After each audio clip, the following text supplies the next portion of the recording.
Salut à tous, c'est Caron, bienvenue sur Top Secret Painting. Aujourd'hui, nouveau tuto de la série, des tutos sur la flotte des Français de Dystopian Wars que je peins pour Love and War Games.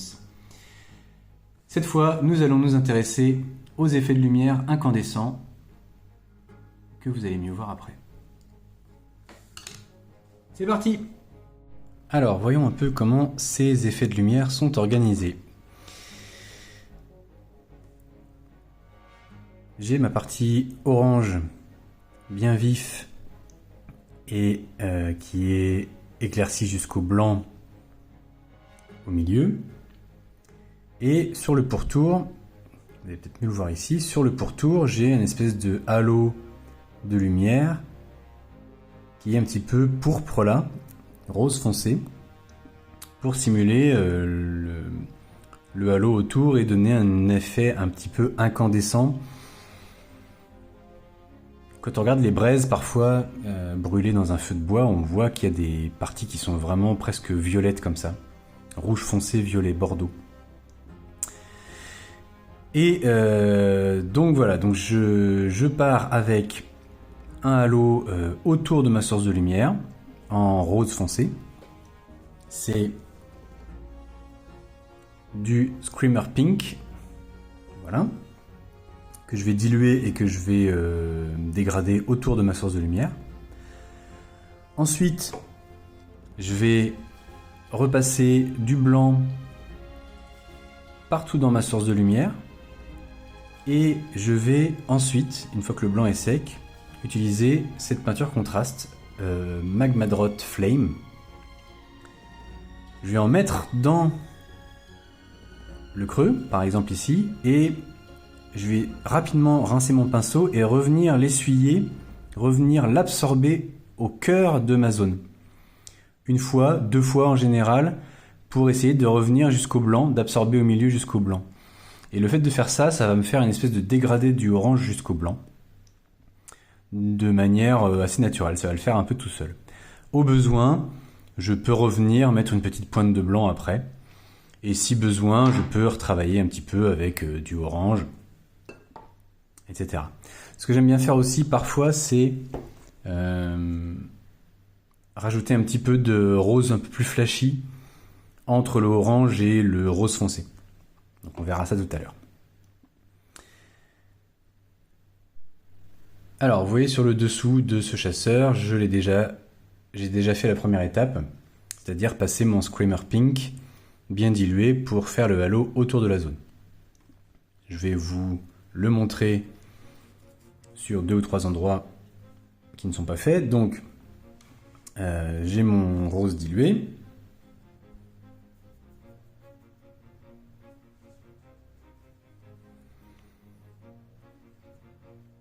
Et donc par exemple sur les canons, je vais venir en passer un petit peu autour de la gueule du canon, hop là, éventuellement un petit peu à la base du support là pour faire un halo.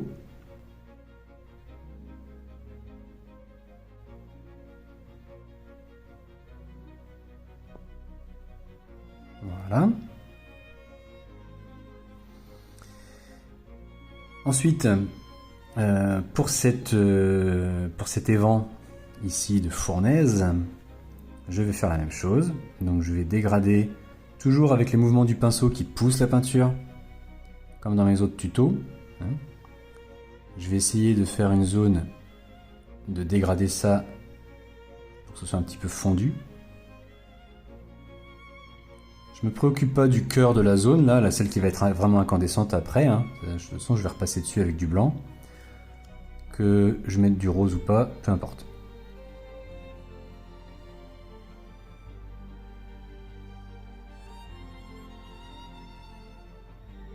Voilà. Éventuellement, je peux m'y prendre plusieurs fois, attendre que ça sèche et refaire un passage, pour que ce soit un peu plus marqué.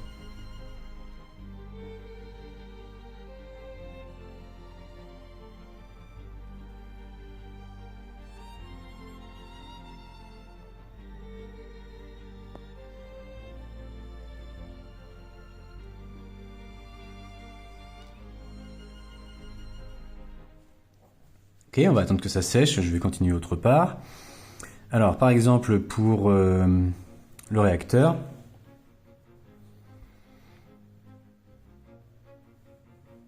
voilà, je tire ma peinture vers mon truc, vers ma grille. Je vais déborder largement autour, hein, puisque c'est un halo. C'est l'éclairage de ma source de lumière qui va éclairer les parties qui sont autour.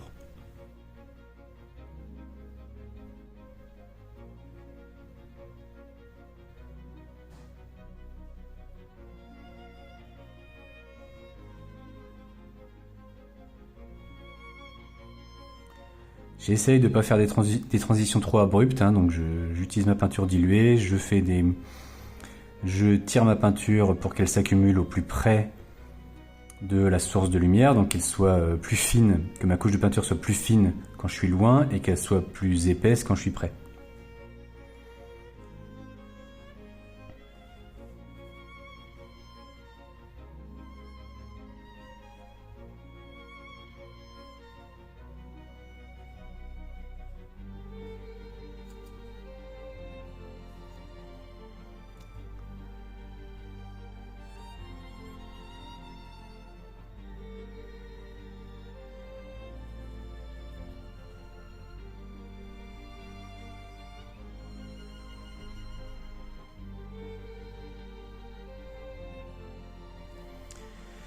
Hop là, pour les réacteurs, je vais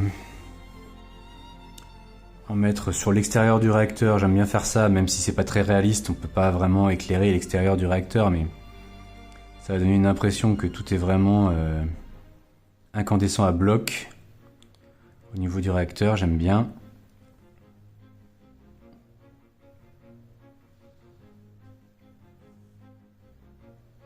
Comme si c'est carrément le métal qui était cramé, surchauffé là.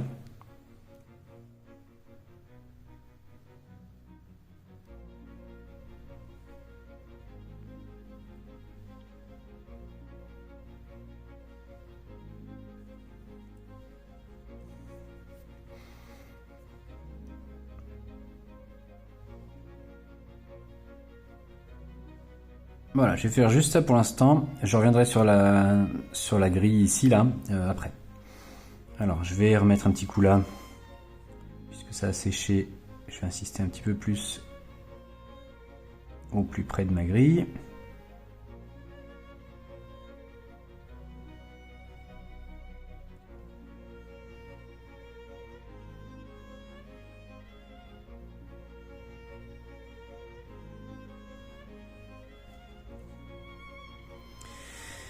Et voilà, on va attendre que ça sèche et on revient. Bien, donc maintenant, je vais vous montrer avec cette étape-là qui n'est pas indispensable. Vous pouvez faire sans, mais j'aime bien renforcer un peu le côté rose pour avoir une teinte, un effet de lumière après qui est un petit peu rose et orange, qui est un petit peu bicolore. Ça se voit un petit peu mieux quand il y a ce rose un peu plus flashy là, qui n'existe plus, hein, le Warlock Purple chez Games Workshop. Il n'y a plus de rose équivalent. Alors maintenant, les peintures très saturées, parfois c'est juste des contrastes. Alors par exemple, je vais en remettre juste de manière assez légère. Hein. Ça va pas toujours se voir parce que parfois je vais avoir ma contraste orange qui va venir le recouvrir, mais là, je vais essayer d'en mettre juste au bord. De manière un peu plus proche de ma source de lumière encore. Et je vais essayer après de garder l'orange vraiment dans la source de lumière, dans la grille ici.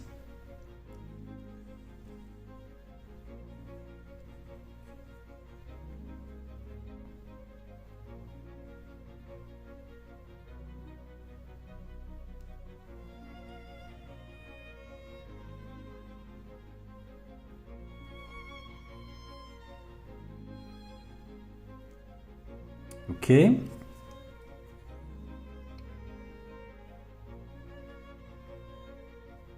Voilà. Du coup sur le réacteur là par exemple.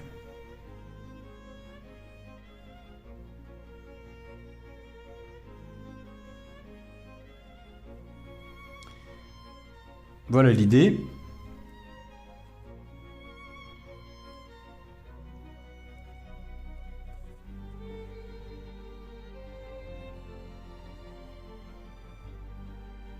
Voilà, donc en gros là j'ai du rose dégradé du plus loin de ma source de lumière vers le plus proche de ma source de lumière. Bien, c'est parti. Je vais utiliser du blanc pur pour mettre au cœur de ma source de lumière. Pourquoi? Pour que la couleur que je vais mettre par-dessus après soit bien flashy, bien clinquante. Si je mettais directement là mon orange sur mon bleu foncé dans la grille, en fait il serait atténué, il serait terni par la couche de couleur foncée qui est en dessous. Donc toujours quand je fais une source de lumière, pour que ce soit clinquant, le retour des poils de chat, voilà. Pour que ce soit clinquant, eh bien je vais d'abord passer une couche de blanc. Donc là je vais en mettre plein la gueule de mon canon.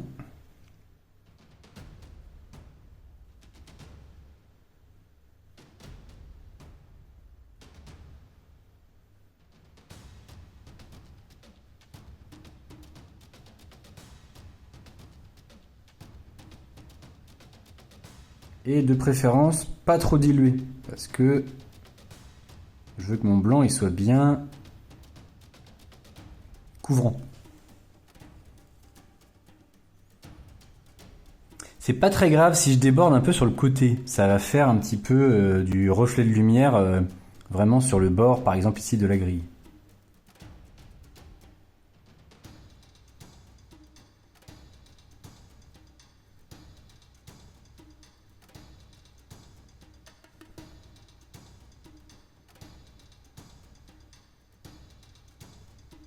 Bon voilà, là j'y étais vraiment comme un bourrin, vraiment fort, mais j'y suis allé vraiment fort, mais c'est pas grave.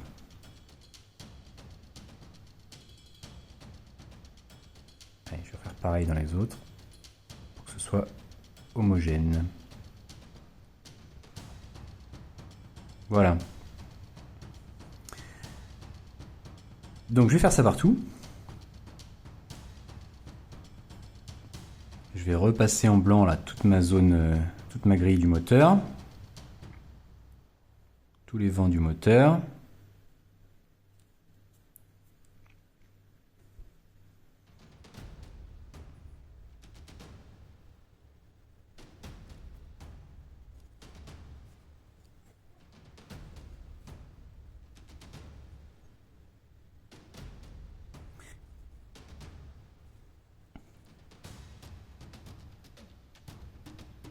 Je vais faire pareil dans mes turbines là. Hop là. De manière un peu large, c'est pas grave. De toute façon, je vais remettre du orange par-dessus.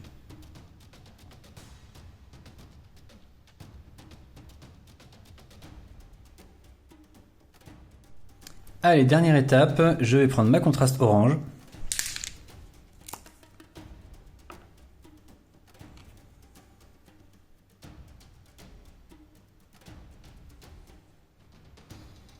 Et donc, je vais faire zone par zone, hein. C'est-à-dire que je vais mettre ma contraste, essuyer mon pinceau, enfin rincer mon pinceau, et revenir éponger, si j'y arrive, uniquement le cœur de la zone. Alors une fois, souvent il faut une deuxième fois pour arriver à ravoir un peu le blanc. Voilà, un truc comme ça. Alors j'ai peut-être été un petit peu timide, c'est pas grave, tout n'est pas obligé d'être super intense. Un peu timide autour là, je vais un peu plus franco sur celui-là.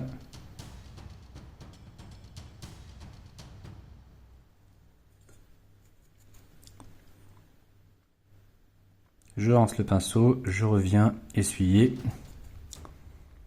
Une fois, une deuxième fois, et je suis pas mal.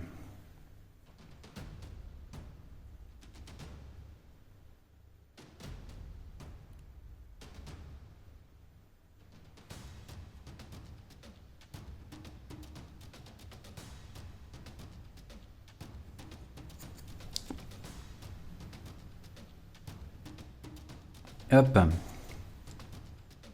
En faisant ça, ma contraste se dégrade un petit peu toute seule. Que là où j'ai absorbé, elle revient peut-être un petit peu sur les côtés pour faire un truc un petit peu fluide pendant qu'elle est encore fraîche, quoi. On va le faire dans les vents du côté. Allez, c'est parti.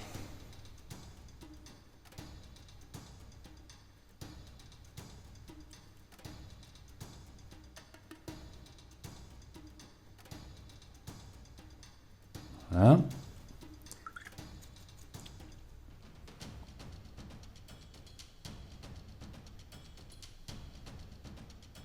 Je reviens absorber. Une deuxième fois. Et super. Hop là. C'est pas très compliqué, il faut juste aller assez vite. Faut pas que la contraste ait le temps de complètement sécher, complètement marquer le blanc qui est en dessous.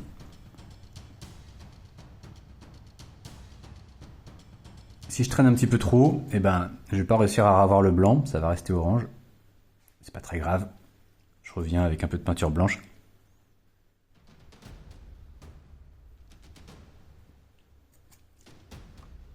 Alors, plus il y a de contraste accumulé, moins c'est évident de... Comment dire, plus il va falloir éventuellement de passage pour arriver à l'absorber. Bon. C'est plus ou moins réussi selon les fois. Hein. Ça, c'est toujours comme ça.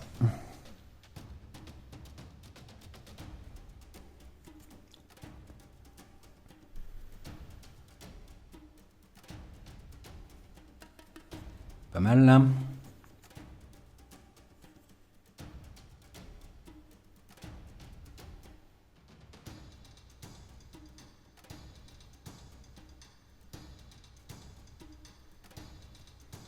Alors là, je vais même pas forcément m'embêter à rattraper le blanc dans les creux, je vais plutôt le rattraper sur les arêtes qui font la grille. Là.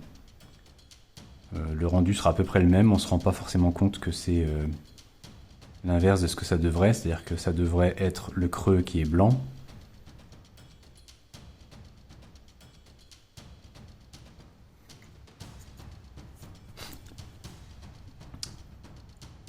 Et en fait, pour que ce soit plus simple, ben, je viens plutôt essuyer là par-dessus.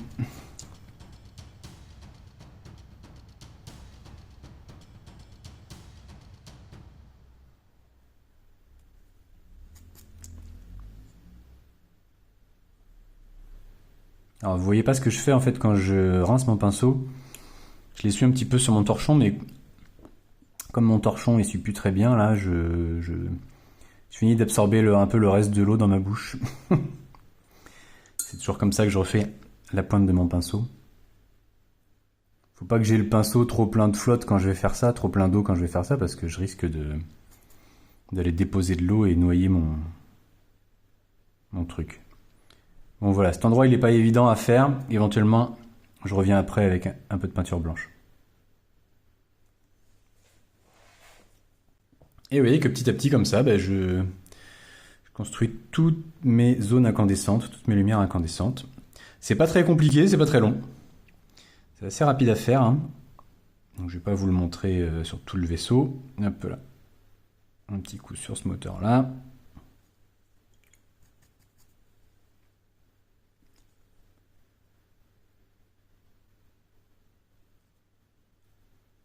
Et éventuellement des fois, quand c'est des endroits qui sont en relief, je peux aller passer un petit coup de doigt léger, subtil.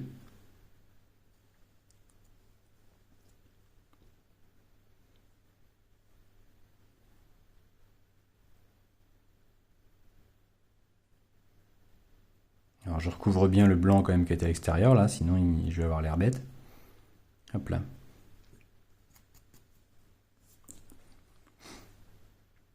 Alors là c'est pas évident dans le moteur, je vais essayer d'éponger.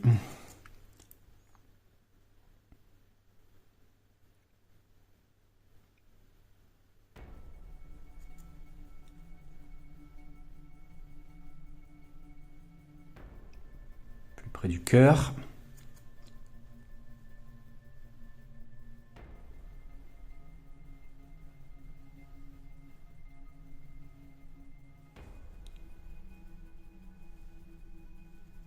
C'est pas trop mal.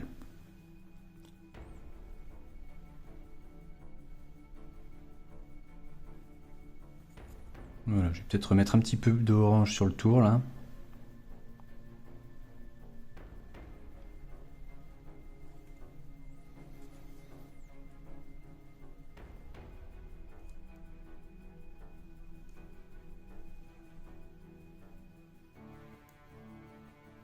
Aussi sur l'extérieur du rebord du moteur. Un truc un peu mieux dégradé. Hop là.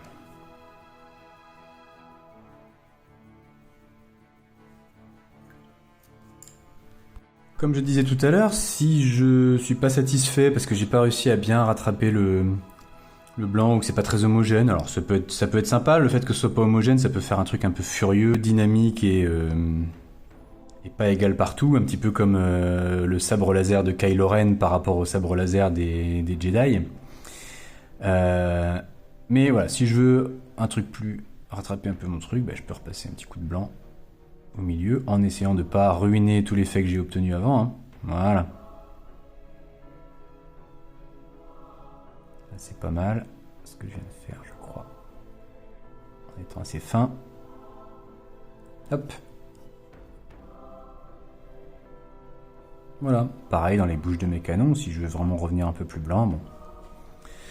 Et puis là aussi, pourquoi pas, sur le... revenir avec du blanc, ou alors subtilement d'abord avec un orange clair. Bon.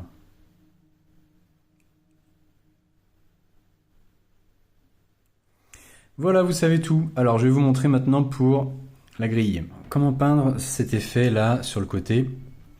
J'ai décidé de faire comme si c'était une espèce de grille qui nous montrait une espèce de fournaise déchaînée et furieuse, crépitante à l'intérieur. Et donc pour cela, il faut qu'on ait une approche hétérogène encore, c'est-à-dire que je ne vais pas faire le même effet dans chaque petit trou de la grille. Je voulais que ce soit aussi un petit peu diffus, un petit peu plus sourd, c'est-à-dire que je voulais que ce soit moins vif que sur les autres effets. Sinon ça aurait peut-être fait un peu too much.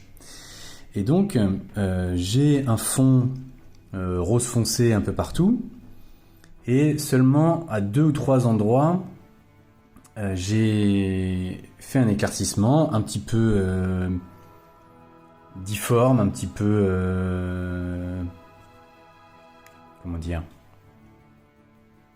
pas très régulier, voilà. Un éclaircissement irrégulier qui part un petit peu dans tous les sens, etc. Là vraiment j'aime bien l'idée, j'aime bien l'analogie avec le sabre de Kylo Ren. Et le fait que ce soit à certains endroits seulement, ça me fait un petit peu penser à K2000. En français, en anglais, comment ça s'appelait K2000, je sais plus. Bref, la petite blague pour Zongo. Et on y va, c'est parti. Et je me souviens de comment s'appelait K2000 en anglais. Non, j'ai pas triché, il a juste fallu que je puisse réfléchir à tête reposée. K2000 en anglais, ça s'appelait Knight Rider. Donc pour les vieux anglophones qui nous écoutent, je parlais de Knight Rider. Est-ce que je vais insérer un petit gif en plus dans cette vidéo? Je ne sais pas, on verra. Alors, donc je vais reprendre mon rose foncé et je vais le peindre. Je vais le peindre de manière un petit peu partout.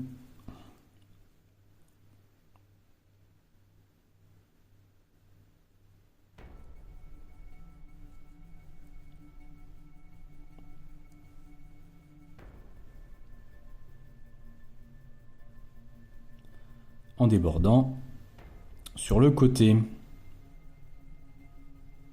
J'éclaire un petit peu tout là, j'éclaire mes rivets. Pardon, je suis pas dans le champ. J'éclaire un peu mes rivets d'un côté, j'éclaire un peu le bord de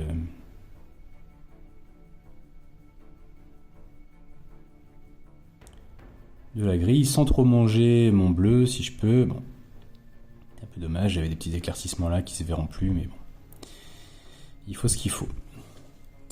Voilà, on va attendre que ça sèche. Mon rose foncé étant sec, continuons en commençant à faire les zones qui vont être éclaircies. Pourquoi pas avec un peu de ce rose là.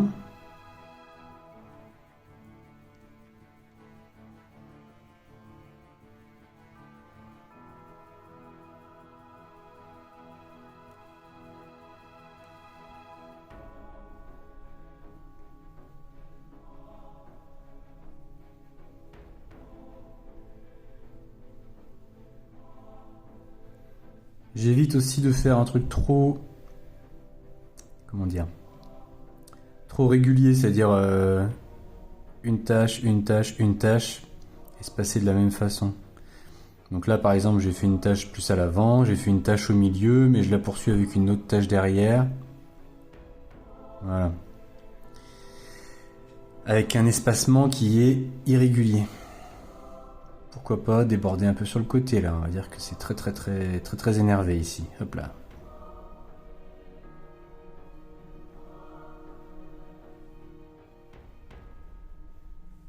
Ok. Bien, bah maintenant je vais passer du blanc avant de passer ma contraste.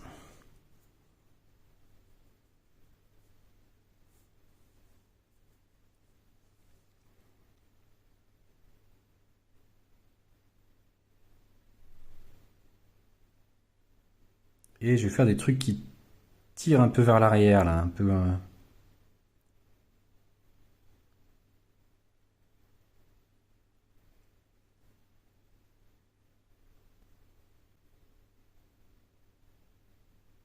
Tac. Là je ressors même quasiment par là une grosse flambée. C'est un truc solaire.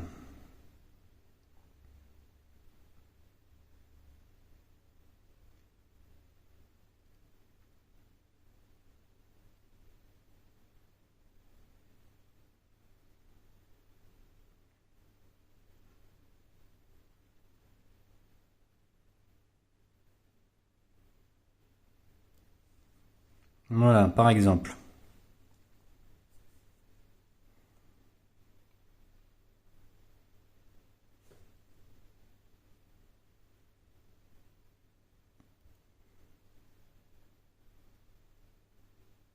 Hop. De toute façon, je pourrais revenir corriger derrière et encore améliorer le truc, hein.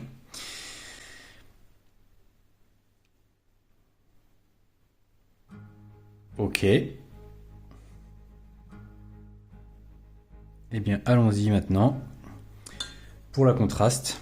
Je crois que j'ai oublié de lancer la vidéo. Allez, c'est pas grave. Donc j'ai commencé à mettre de la contraste orange ici devant. Là aussi. Je l'essuie un petit peu. Je l'absorbe. Hop là. Je pense que je reviendrai mettre des petits points de blanc quand même à la fin pour que ça pète davantage.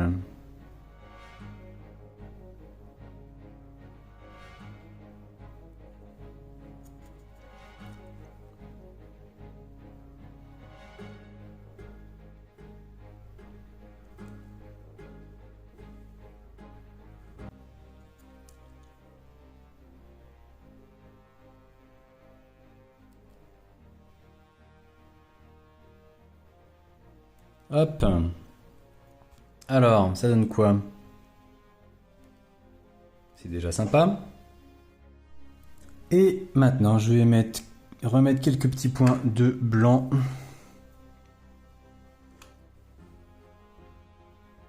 Éventuellement. Alors.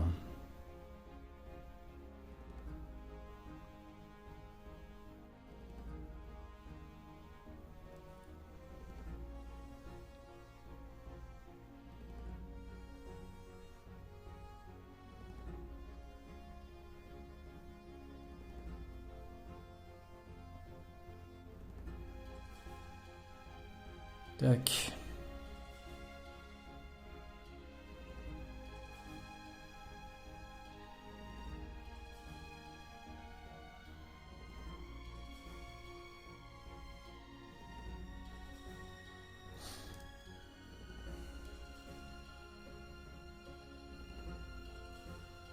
Là, c'est cool.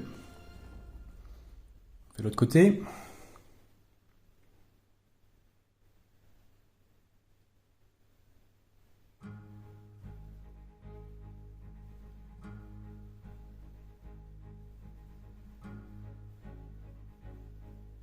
Peut-être que ma contraste n'est pas parfaitement sèche ici, je sais pas.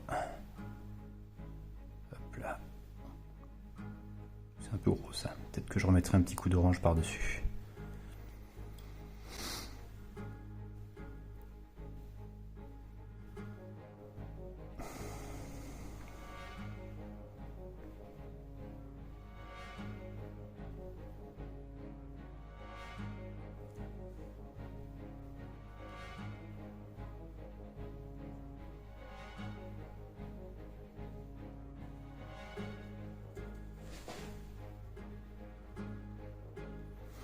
Éventuellement, je peux reprendre du rose foncé pour retracer un petit peu les barreaux ici et faire comme si on voyait quand même ça à travers une grille. Mais je suis pas sûr qu'on voit énormément. Bon. On risque aussi de tout ruiner là. Disons que ça peut permettre de rappeler que la grille est là. Ah, vous avez vu, j'ai même pris un peu de marron pour l'assombrir encore ce rose. Comme si on voyait en contre-jour les barreaux.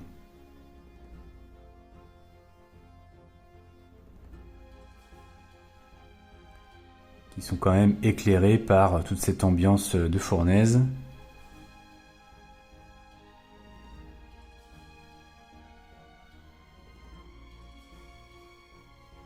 Mais ça peut faire son petit effet.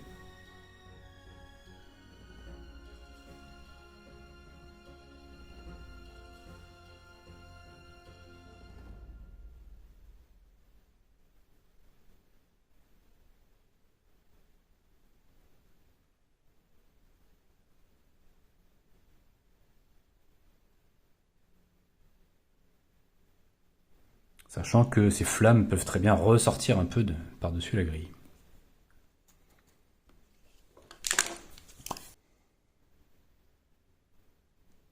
Petit coup d'orange là-dessus, un petit peu dilué là pour l'atténuer un petit peu. Voilà, hop là. Le fondre un peu dans le reste.